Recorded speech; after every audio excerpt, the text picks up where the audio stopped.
Hello, everyone. I suppose the first thing to get off wow, the belt, factory belt. Never mind. The first thing to get out right off the bat, which is actually what I was going for, is the fact that I have decided to go ahead and discontinue the Arshian Guys edition of Voyager. The votes have been tallied, such as they are, and they've also trickled off to the point where I'm pretty sure, excuse me, everyone who does have an opinion to make on the item, on the subject, probably has already made it, since I got a huge amount of comments and requests and messages early on, and then I have gotten a grand total of one in the last 2 days. So, given that, interestingly enough, the votes were pretty much completely split down the middle, which, if you've ever followed my stream, probably isn't all that surprising, actually, because that's what tends to happen on the stream every time I ask you guys to decide on something as well. So, with the votes so split, why have I decided to go with the page one rewrite, as I call it, the discontinue option? Ultimately, two big reasons. Number one is the most important one. I'm sure there are several people who genuinely wanted me to keep going with the Arshian Guy edition and to continue telling the story as it exists in my head, basically. But those people lacking this new thing probably will not see that as a negative so much as a lack of a positive, if that makes any sense, right? By contrast, many of the people who said they don't want it, and indeed, by the way, thank you all for giving me actual reasoning behind your answers rather than just saying, I hate it or I love it. I got quite a few well-reasoned responses, so thank you for that. But a lot of the people who said they didn't want it gave a decent reason why, and obviously explained why they felt it would be a negative. Now, if you see where I'm going with this, my basic choices boiled down to, do I choose half the audience to perceive the show in a negative light, or half the audience to perceive the show in a neutral light, aka a not positive light? And given the choice between a negative and a neutral, I decided to go ahead and go with the neutral. The second reason is, of course, well, because it was... I don't know, I guess there's actually no second reason now that I think about it. I was going to say it was a lot of work, but I do enjoy writing stories, and I don't really mind doing that. And it's not like I was writing anything new per se, which is, of course, something I'll mention in the accompanying video, which I'll also be uploading today, entitled the... Actually, what did I decide to entitle that? Hang on. I already recorded the video. There it is. The Basics of the Imperium. So, that's not really a huge thing. Although I do have to admit that one of the things that also pushed me in the other direction is even people who said they were in favor of continuing the Arshian Guy edition nevertheless said they hoped it would stay more adhered to the Voyager plot arc, which I guarantee you it would not. So, shrug. Moving on. Moving on. Let's go ahead and talk about this episode, today's episode, Persistence of Vision. As usual, my notes are all over the place because holy crud. Let's go ahead and go down the list here, shall we? First of all, one of the things, ironically, my sister and I just did a video quite recently about being a manager. Now, one of the things that is most important when you're a manager, especially with a manager of something important, like, say, for example, an entire starship of a couple hundred people, or however many people were on the Voyager, I don't actually remember, but the point is that is not exactly an unimportant job.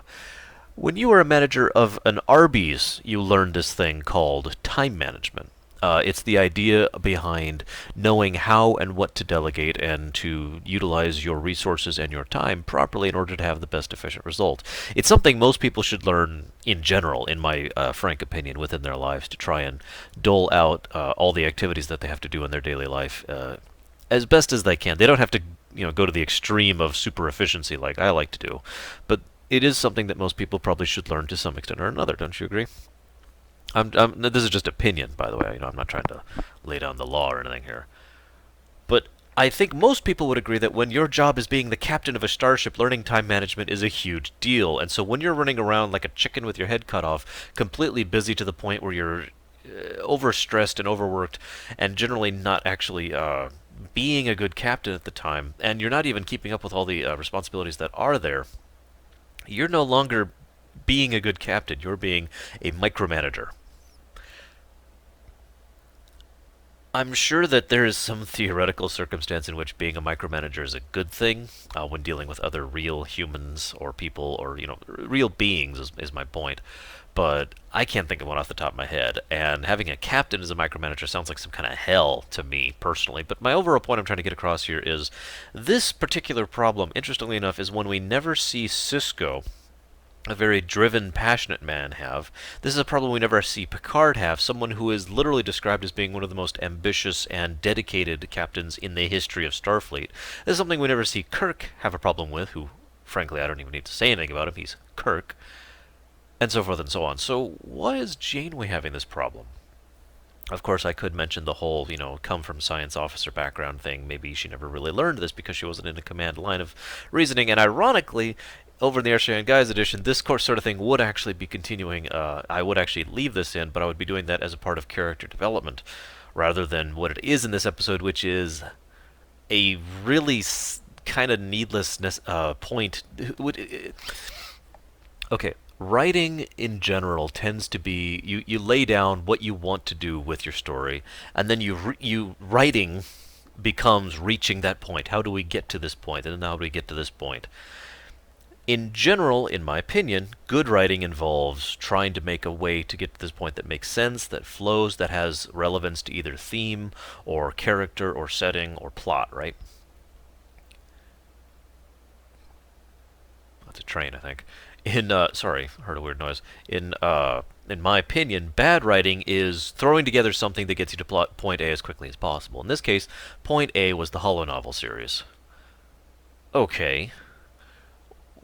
I could think of like 3 or 4 things literally right off the top of my head of a better way to get there than showing that Janeway does not know how to manage her own time properly and is micromanaging everyone to the point where she is irritable and frustrated and very little is actually getting done properly. Just saying. I'm going to leave that point alone here, but I do want to mention one other thing. Because we're already talking about bad writing, and I hate to do this because this is a Jerry Taylor episode, and Jerry Taylor does do some good stuff in Star Trek, but she also does some really bad stuff. The biggest flaw, I've already talked about this, that Jerry Taylor tends to have is she tends to write Janeway as a Mary Sue. Now, that's not what she does here. I'm just mentioning that for the sake of completion for anybody who hasn't caught up with the story lately. But one of the things that is considered bad writing by many people, myself included, my opinion, is what I like to call bad exposition. For example, if someone were to come to me, well, okay, this is a bad. Let me just give you the example in the episode. Janeway talks to Harry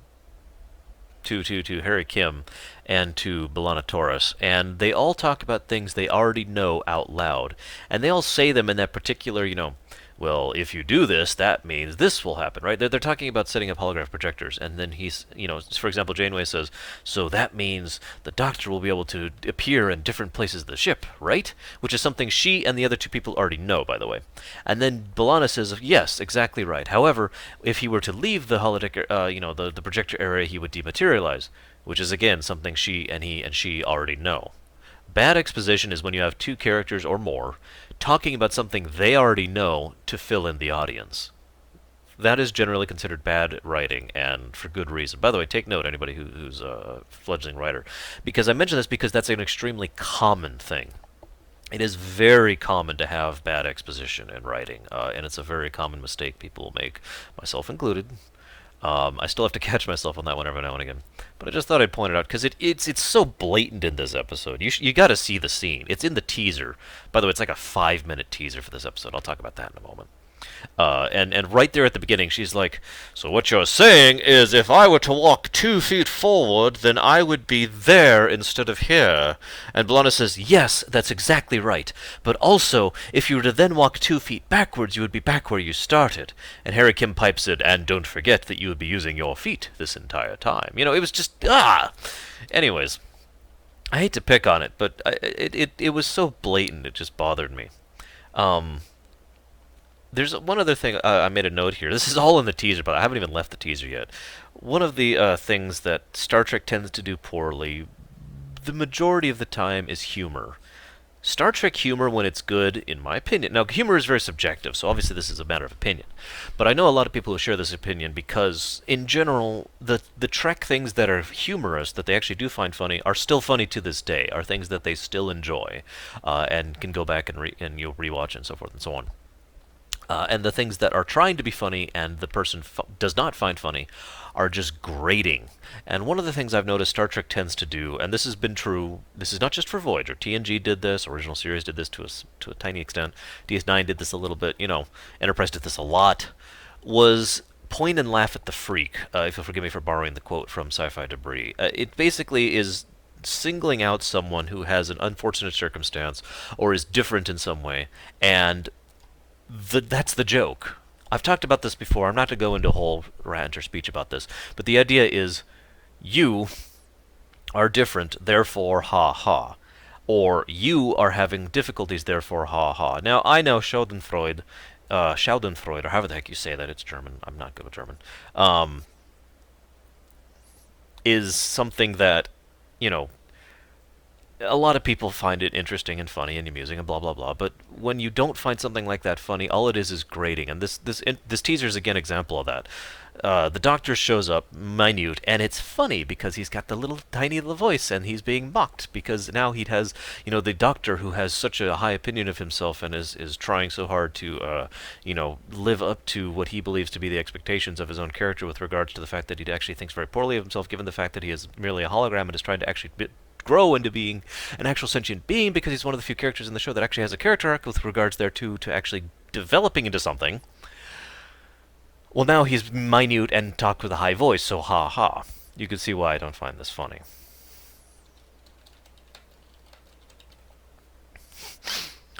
Forgive me.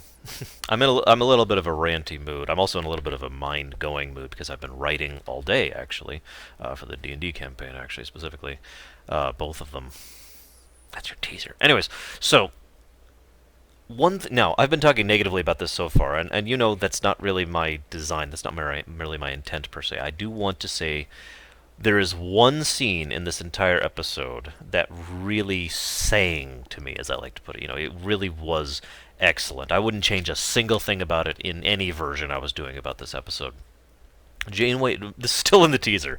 Janeway leaves the engineering meeting. The Doctor has ordered her to report to the holodeck for some shore leave because she hasn't had some.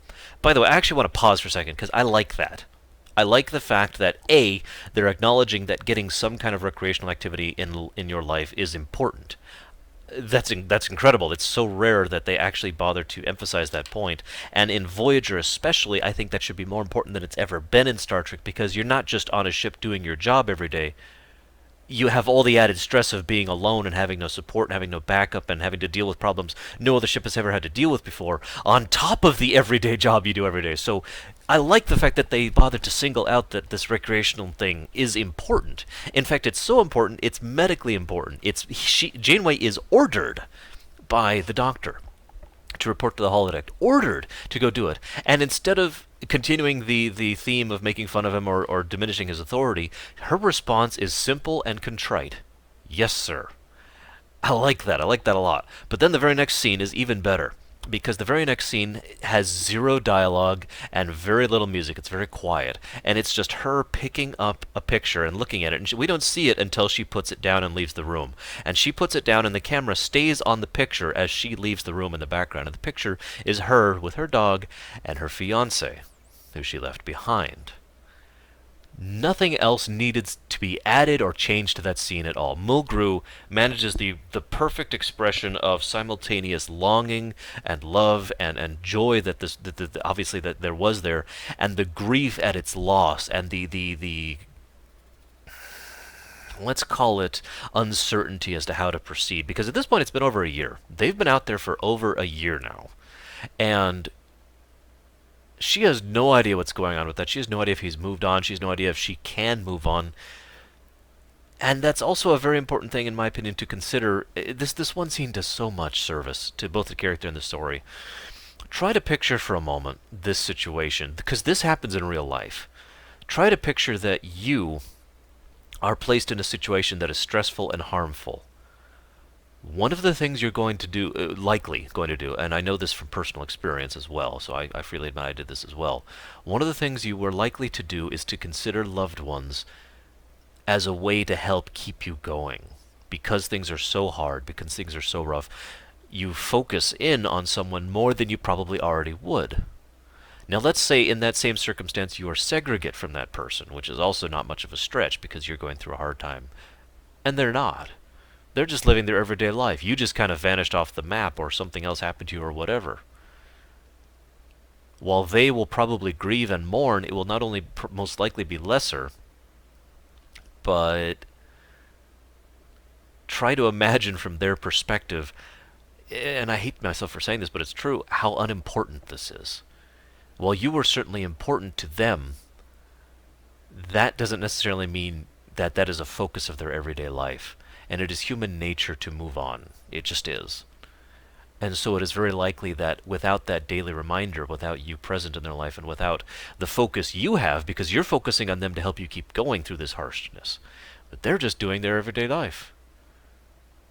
Try to picture that from both sides of the view, and you see all of these thoughts play across Janeway's face in these few seconds as she's looking at it, because she realizes that though she has held on to, I can't even think of his name, although she has, it's been a way to help her keep going, and it's been a focus for her, she knows that he, at this point in time, has probably given her up for dead.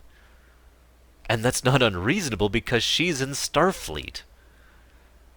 She also doesn't know that the Dominion War is going on by this point in time, which would also affect this whole thing. So we're just going to leave that alone, because that's not relevant to her or this. That's only relevant from an outside perspective, which we're not looking at right now.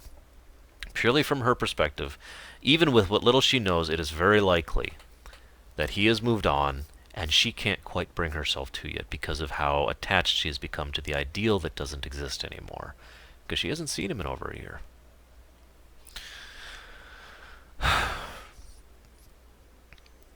Then... Yeah.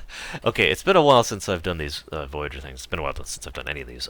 So I had to actually go double-check a couple things. For example, one of the things I took a note here was the problems with the holonovel. And then I was like, wait a minute. Because I know that's something I wanted to talk about in general, and I double-checked. And sure enough, this is actually the third and indeed last time the holonovel really shows up. So...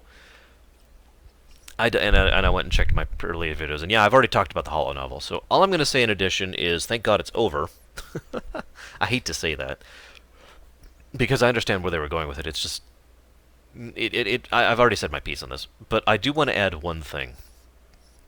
With regards to a teaser on a television show, there are two main points a teaser has within a television show, especially within Star Trek. This has been true since forever, okay? Point one. Catch the audience's attention. Real simple.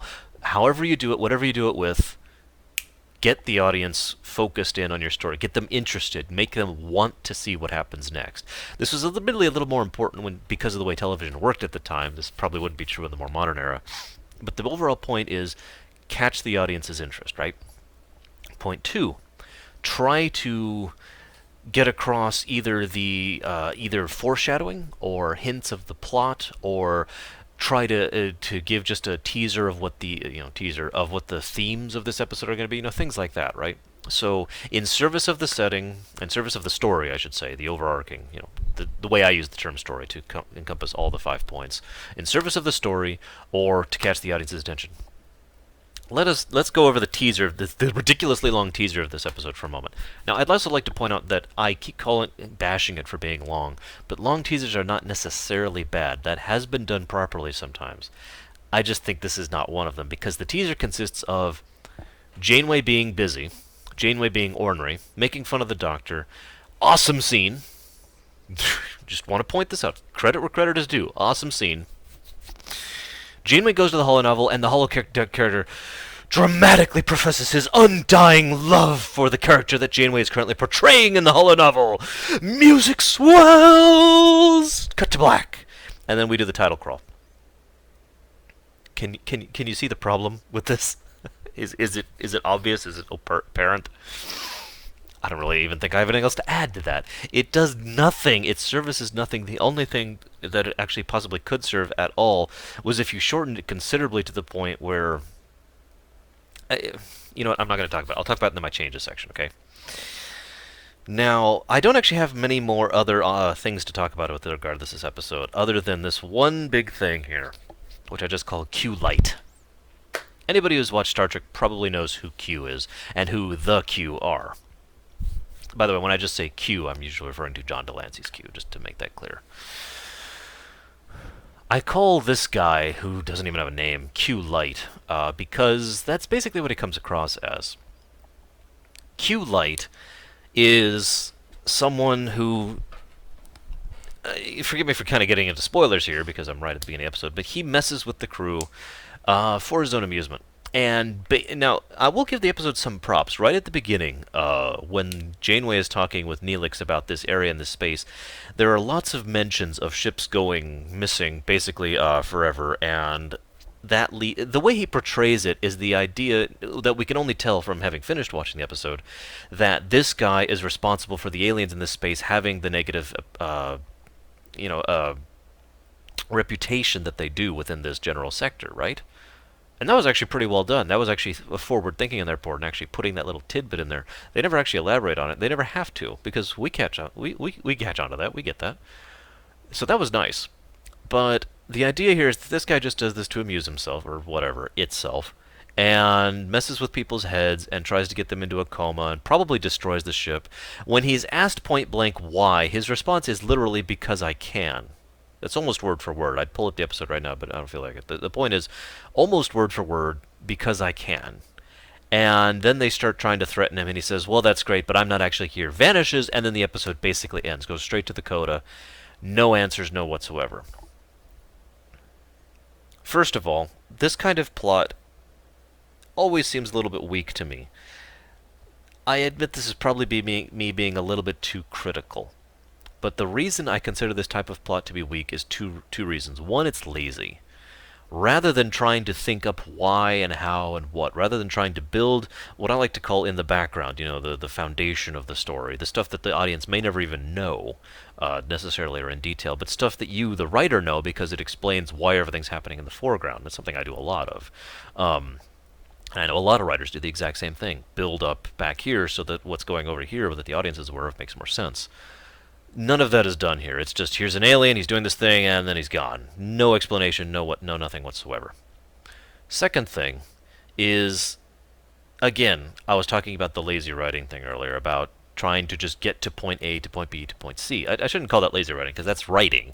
But in this case, it is my opinion, and I only have an opinion on this, that the point here was to explore a theme and an idea that I'm actually on board with. And if I was doing, the Arshian Guy edition, would actually be a rather important plot point here. Even in the changes section, this will be an important plot point. The idea is to explore, I hate to put this in such a cliched way, the hidden fantasies of the crew members. The things that they want or feel like they want or aren't, and this is the important part, are not sure if they want or not. To really explore the characters as they are now that it's been a year plus, now that they've been out here for a while, and try to examine how they've changed in reference to what they want, what they don't want, what they think they want, what they might want, how they might want it, etc. And I use the word fantasy on purpose because, in my opinion, there's a huge difference between something you desire, like for right now, it'd be really awesome for me to, eat a nice meal, okay, right? A fantasy would for me to be able to teleport to Kyoto's, which is a restaurant back in Kansas City, and be able to eat, at their sushi bar right now. Now, that may sound semi-similar, but the point is the former is something that is both realistic and something I will actively be working on. The latter is something that I have absolutely no real interest in actually happening, not just because it's impossible, but because ultimately that's not really what I want, if that makes any sense at all. I'm trying to think of how to best describe this, because the important thing a lot of people tend to forget is there are several levels of fantasy, but most often people tend to use fantasy as a form of escape, a form of variance from whatever it is that is the norm, right? Therefore, just because you find this particular fantasy interesting or engaging or something you like to engage in, does not mean you would ever do that in real life. And there's obvious reasons why I'm bringing this up, and I don't want to get into the whole subject, but let me just use one example. Just because I shoot people in Saints Row 4 does not therefore mean I want to shoot people in real life. Just because I can consider the idea of a woman to be attractive does not mean, if given the actual opportunity to do anything with that woman, that I would. You understand? Similarly, in somewhat less extreme examples, you can use this to explore a character as a writer. You can show what their fantasies are to give an idea of the type of things that are on their mind, but knowing that they are fantasies, these are not the things that they actually are seeking or want. It is purely to explore the character. You understand? So, in that sense, I'm on board with this episode. But then they decided that the best way to examine this, rather than any of the tools at their disposal, including a freaking holodeck, I might add, and don't argue that they used the holodeck for that, because that's not what this is about for Janeway's fantasy, and we know that.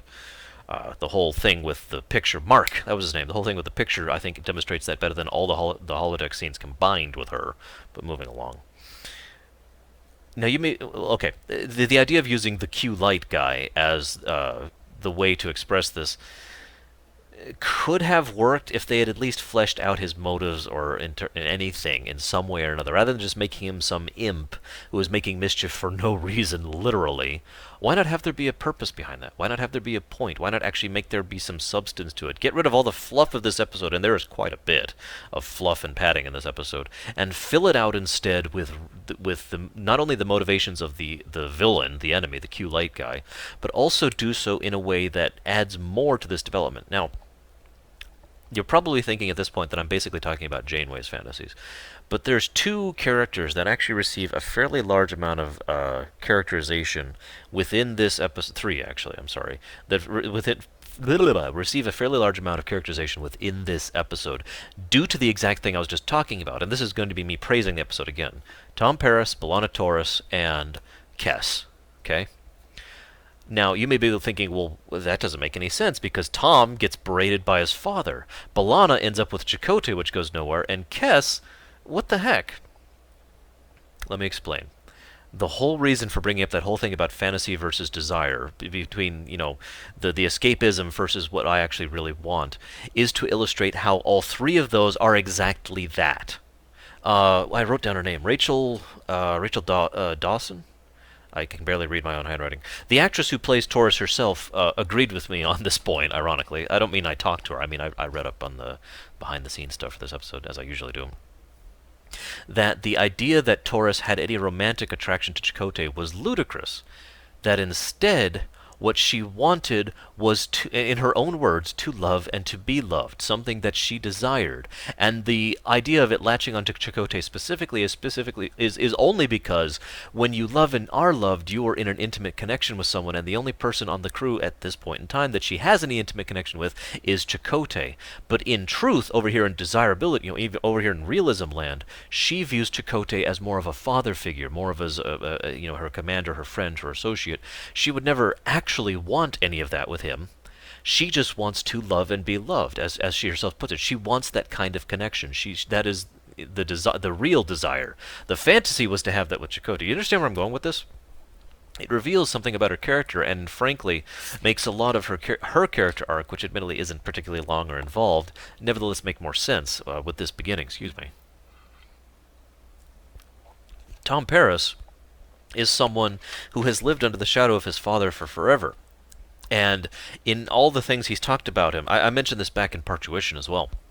Every time he mentions his father, there's this undercurrent there that's so convoluted and complicated I couldn't even summarize it with a single word. It's just, we're just going to call it the undercurrent there. And it speaks so much of what he thinks of his father that his father is constantly berating him, but at the same time you may be saying, well, why is that a fantasy? Because what Tom Paris actually wants is to live up to those expectations and to surpass them, to prove to his father that he is not just, some lowlife, that he is not just some criminal Maquis sympathizer scum, that he is a decent man, that he is going to do better than his father's ever given him credit for, that he is going to not just live up to his expectations, but he's going to surpass them. I think I just said that, but whatever. Kess is my favorite one. I actually made a separate note about this, but I'll go ahead and talk about this now. Kess, the very first person that Q-Light tempts her with is not, as you might expect, Neelix. It is Tom Paris. This speaks so many volumes about Kess as a person. Because when she encounters Tom, it is not in a romantic fashion in any way, shape, or form. It is preying upon one of the things that is arguably the single most powerful element of Kess's character. I'd say actually the second most powerful if I was asked about this.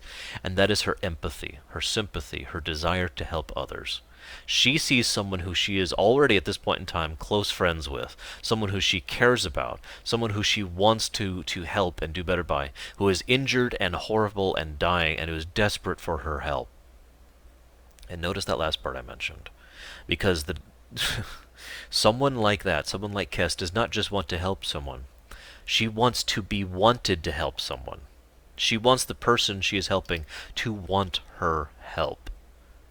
And that's exactly what that first temptation was. That's exactly what that first fantasy was. And I mentioned that this is fantasy, not actual desire, because she doesn't actually want Tom Paris to be suffering horribly and dying. This is the most obvious example of what I was just talking about. She doesn't actually want him to be suffering and dying. She doesn't actually want him to be in such dilapidated straits, but it is reflective on what she does actually want. Similarly, the second temptation speaks to her strongest personality trait, and no, it has nothing to do with Neelix per se. It has everything to do with her desire to be free.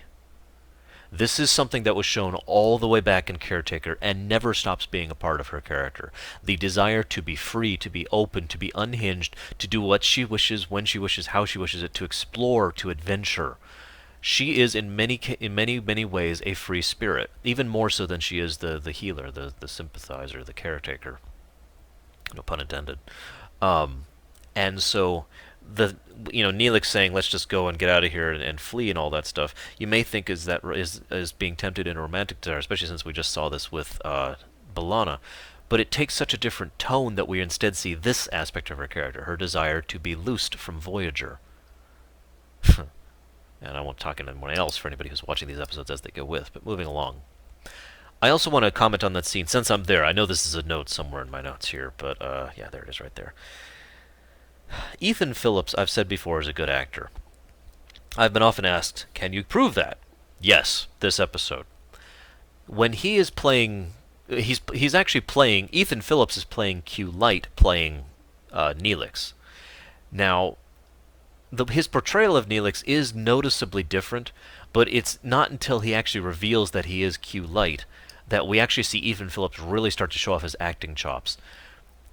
I know it's kind of subtle, but that's my point. Ethan Phillips is a good actor. He can do subtle things like that. The completely different air and atmosphere that he gives off in the Neelix outfit, in the Neelix, makeup and cosmetics and all that went up, nevertheless is of a completely different character, a completely different individual. You see all the menace and all the cold brutality of this character as demonstrated by Ethan Phillips portraying Q-Light. It's very well done. In fact, in my frank opinion, Ethan Phillips did a better job of portraying Q-Light than the other alien did. The other actor, did when he was actually in alien makeup. So there you go. There's your proof and definite props to that scene as well. Let's rewind a bit. Actually, no, I want to talk about one more thing here, real quick. One of the things because I just realized when I was watching this episode that some people may have a counter-argument to my comments about Q-Light. I have spoken before about the idea of some unknowable evil's motivations never being explored, that leaving it a mystery was actually a better idea. And given that I'm about to be talking about the mystery aspect, and so I probably should mention this later, but whatever, and the fact that I was just talking about how stupid it was that he had no reason other than, hey, I'm here, and they never explore it, may seem in contrast to that. So I'm going to use a very specific example that I'm sure a lot of my viewers will be aware of. The Reapers from Mass Effect. I argued strongly and at length that the Reapers' motivations should never have been revealed, that they never should have had the big twist or the big explanation of who and what the Reapers were. They should have remained the unknowable enemy. Why is it then that I feel the exact opposite in this case? Two reasons. One, that unknowableness added a degree of dread and horror to what the Reapers were, and the Reapers by their very nature were always designed to be that unknowable evil. I keep using that phrase for a reason. They were designed to be the Lovecraftian horrors, except in science fiction, from beyond. Yes, I know Lovecraftian can be argued to be science fiction. Q Light is absolutely nothing like the Reapers, not just in terms of execution, but in concept. Q-Light is clearly designed to be nothing more than a tool in order to explore certain things about the characters at his best. This is me being kind here. But further than that, and more importantly, from a writer's perspective, you can't do that sort of unknowable evil unless you either do it properly, which involves a great deal of build-up tension and focus on this villain, which they don't really do in this episode, or a great deal of build-up and time and effort spent emphasizing everything that we know and indeed don't know about them, like it happened with the Reapers. I mentioned the first thing because the bluegills over in TNG probably qualify into this circumstance. All we know is that they were invading. That's it. We never really learned about their motives or anything like that. But the reason the bluegills worked is because a huge amount of the two episodes was devoted to the idea of what they were doing and how they were accomplishing, and the examination without examination thing, negative contrast, as I've called it before. When you demonstrate something by demonstrating its absence or its lack, when you emphasize something by completely ignoring it. We dreaded so much the bluegills within the episode. It's one of the reasons the episode is still considered one of the only good ones in season 1, is because of how well they dealt with that threat. And that, I think, worked well. Q-Light is just some guy who's bored. That doesn't work that way. And of course, one could also argue that his motives are not unknowable. He says it flat out, because I can. So, let's move on. What's next? Mystery... Is that it? Oh, Mystery and Kess's thing. Okay, 2 more notes. You'll notice that I don't actually have many notes about the middle part of this episode, and most of that is the note I'm about to mention.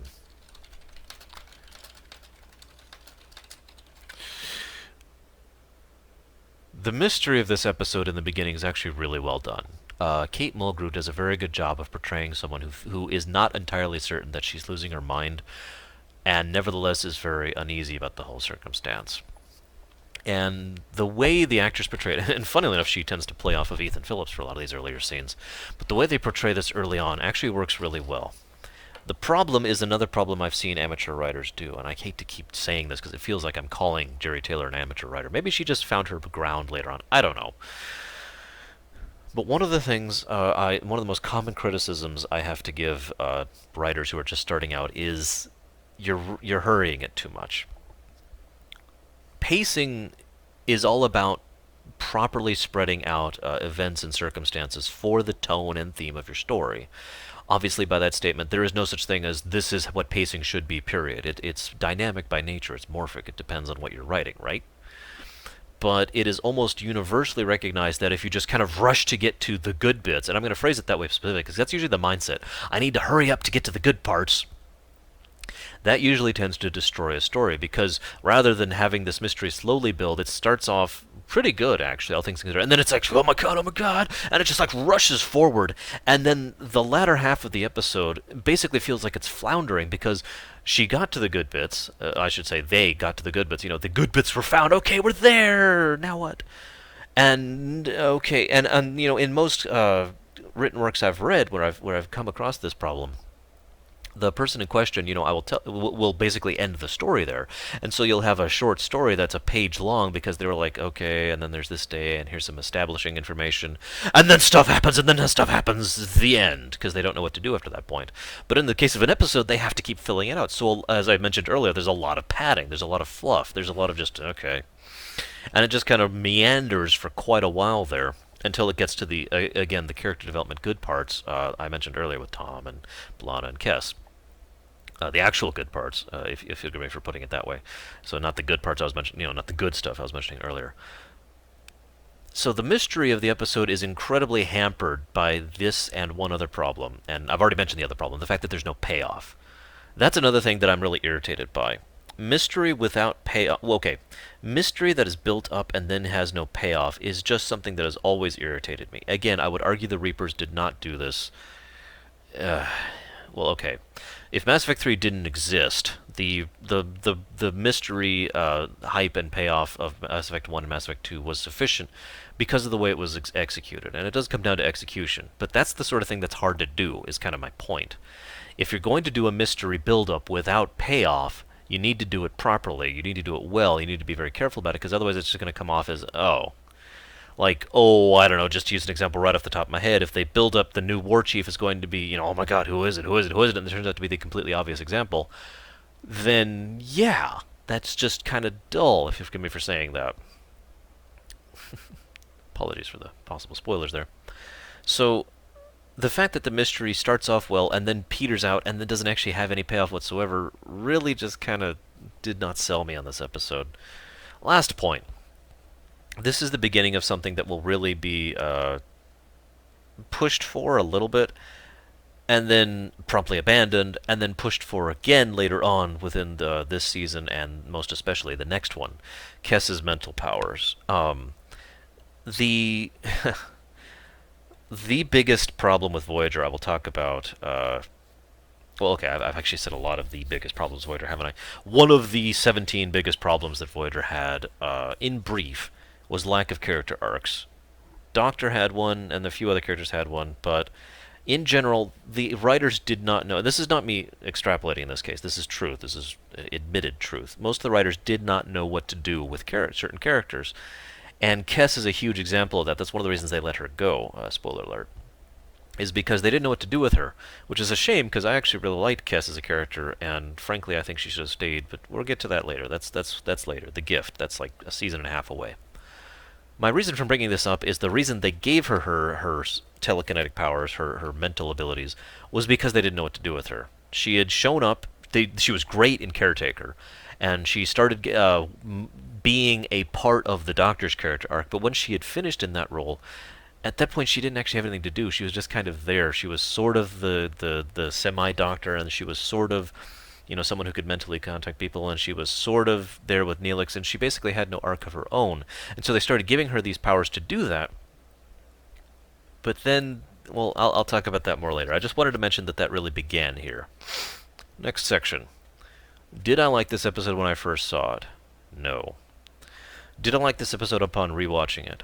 No, but there were a lot of scenes I actually enjoyed, a lot more than I thought. I've mentioned basically all of them throughout the course of this video, but there were quite a few scenes that I give a lot more props to than I did originally. There was a lot of stuff in this episode that really could have been great, and there was a lot of stuff that actually was great. It's another one of those episodes that is so Voyager, because it's not actually bad.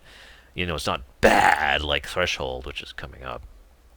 It's just disappointing. It's like the 37s again, all over again. You've got so much potential on display. Do something with it.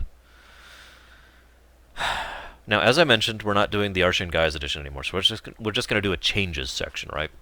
You know, I have been handed this script, and I look at it and say, oh, this is crap, and I throw it into the furnace. But then they hand me another copy of the script, because, you know, they have this wonderful technology to put things from one paper onto many.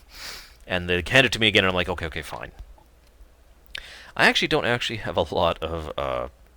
I don't have a lot of changes listed, because honestly, that's kind of my point, and I just made this point. A lot of changes aren't necessary for this episode. Let me explain. First and foremost, Janeway. Get rid of the holonovel. I've already talked about that, but seriously, get rid of the holonovel. It serves no purpose. We don't have to see it, ever. Instead, I would actually keep her as the micromanager, as weird as that sounds. But I would not do so for the point of pointless banter and to get her to point B, aka the holonovel. I would do so to explore her character twofold. Number one, as of this point in time, the Voyager crew has been out here for a year plus. They have already had losses, they've already had difficulties, they've already had damaging circumstances.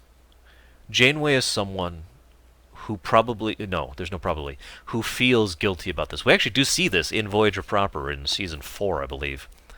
Night, I believe is the name of that episode. I don't remember off the top of my head. But anyways, Janeway feels guilty about this circumstance. Now, when someone is mentally and emotionally traumatized by circumstances, in my experience, especially in a fictional environment, they tend to do one of two things. They either rise up or they fall down. I would portray Janeway as somebody who has fallen down as a result of this. She is burdened by guilt and shame. And she has taken all these responsibilities on herself for two reasons. I'll get to the second reason first, but the first reason being because she feels so guilty, feels so ashamed, she cannot bring herself to burden others with things that she feels she can and should deal with.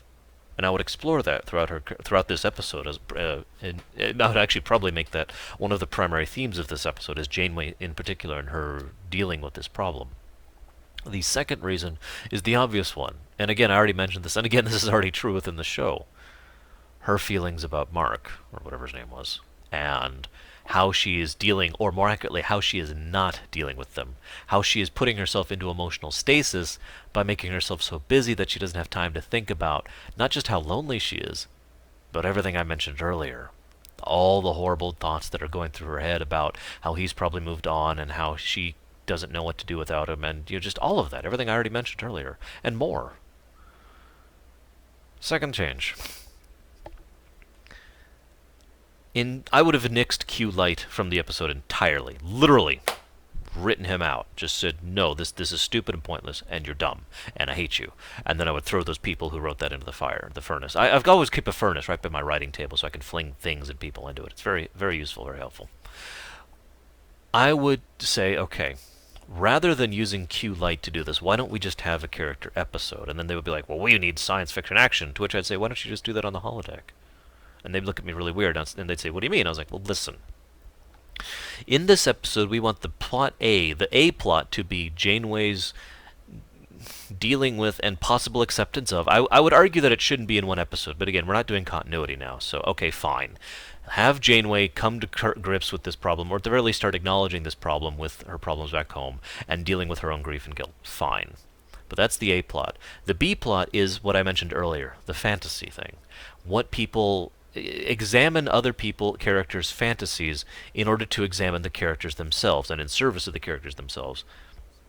And why not do so on the holodeck instead of having Q Light show up and randomly just start doing this all over the place, you know?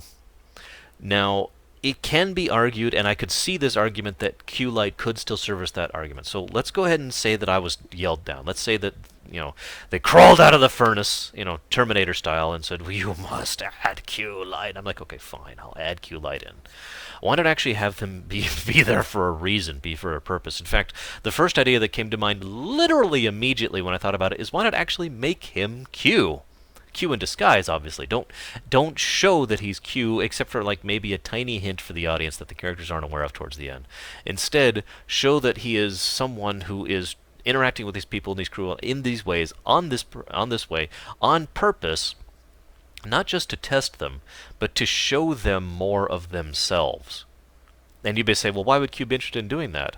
Admittedly, that's a good question. I'll actually grant you that, because the only other person he's ever shown significant interest enough to do that, to show someone who they really are, was Picard, who he had a lengthy relationship with. I'm not sure what to call that, frenemies thing, I guess.